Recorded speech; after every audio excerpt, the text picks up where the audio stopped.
महंगाई से परेशान आवाम के लिए बुरी खबर। IMF की जानिब से बिजली बिलों में रिलीफ का प्लान रद्द कर दिया गया। ज़राए वज़ारत खजाना के मुताबिक प्लान में बताया गया था कि बिजली के बिलों में रिलीफ से 6.5 अरब रुपए से कम का असर पड़ेगा। IMF ने प्लान मुस्तरद करते हुए 15 अरब रुपए से जायद का असर बताया। साथ ही IMF ने 15 अरब की मालियाती गुंजाइश पूरी करने का प्लान भी मांग लिया है।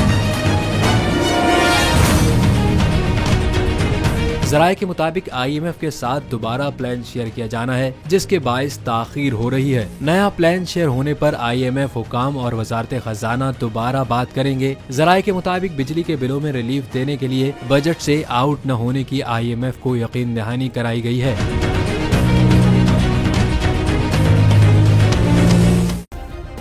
सब्सक्राइब करें और बेल दबाएं ताकि कोई खबर रह न जाए।